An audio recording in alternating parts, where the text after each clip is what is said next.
السلام علیکم ورحمۃ اللہ وبرکاتہ۔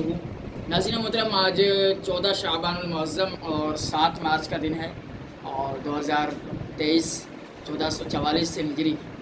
تو آج ایک اہم نازک رات، جس کو 15ویں کی رات، 15 شعبان کی رات اور شب برات کی رات بھی کہا جاتا ہے، یہ ایک ایسی رات ہے کہ اس میں عبادت اور ریاضت کرنی چاہیے۔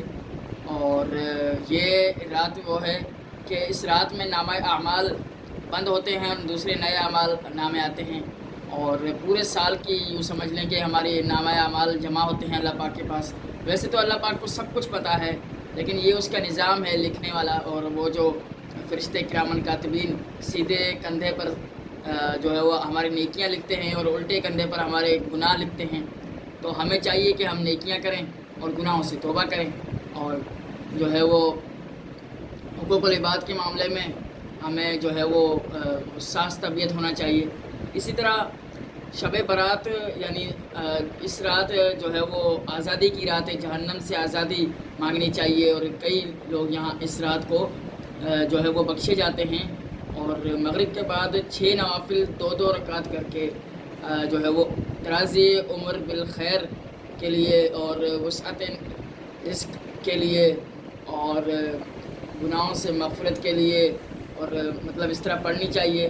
اور ہر 2 رکعت کے بعد 21 مرتبہ سورۃ الاخلاص اور اس کے بعد سورہ یاسین اور دعائے نصف شعبان، یہ ایک دعا ہوتی ہے، وہ پڑھنی چاہیے۔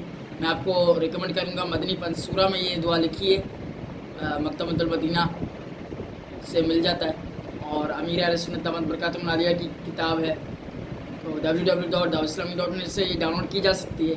اس کے علاوہ آپ جو ہے وہ یہ بھی ہو سکتا ہے کہ اجتماعات وغیرہ میں آپ شرکت کریں گے تو 21 مرتبہ جب سورہ اخلاص پڑھ لیں گے، اس کے بعد سورہ یاسین ایک اسلامی بھائی پڑھے، باقی سب سنیں۔ اسی طرح خواتین گھر میں ایسا کریں، ایک پڑھے اور باقی سب سنیں۔ تو خاموشی فرض ہے جب قرآن پاک کی تلاوت کی جائے، اور صلاۃ التسبیح پڑھیں گے تو کیا ہی بات ہے، کیونکہ صلاۃ التوبہ، صلاۃ التسبیح، صلاۃ التہجد، تہجد تھوڑی دیر کے لیے اگر 1 آدھ منٹ کے لیے بھی سو گئے تو تہجد کا ٹائم آپ کے لیے عشاء کی نماز کے بعد ہو جاتا ہے، اسی وقت آپ وطر بھی پڑھ سکتے ہیں۔ تو ہمیں چاہیے کہ 15ویں تاریخ کا روزہ بھی رکھیں۔ تو نبی پاک علیہ السلام شعبان میں روزے زیادہ رکھتے تھے کثرت کے ساتھ۔ جب پوچھا گیا تو آپ نے فرمایا کہ اس کی 15 تاریخ کو اعمال نامے بند ہوتے ہیں، میں چاہتا ہوں کہ جب نامہ اعمال اٹھائے جائیں اور دوسرے اعمال نامے کھولے جائیں تو اس میں میرا یہ پہلے نام لکھا جائے کہ میں روزہ دار ہوں اس وقت۔ تو یہ کتنی پیاری بات ہے۔ مغرب کی نماز جب سے پہلے ہم مسجد میں حاضر ہو جائیں تو کیا ہی بات ہے کہ جب سورج غروب ہوگا، 15ویں رات آئے گی اور اعمال نامے بند ہوں گے تو آخر میں ہمارا مسجد میں داخلہ یہ لکھا جائے، تو کیا ہی بات ہے۔ تو ہمیں چاہیے کہ اس طرح کے نیک اعمال کرتے رہیں، اور یہ ماہ درود و سلام ہے، ماہ مبارک ہے، اس میں درود پاک کی کثرت کریں۔ صلو علی الحبیب صلی اللہ علیہ وسلم۔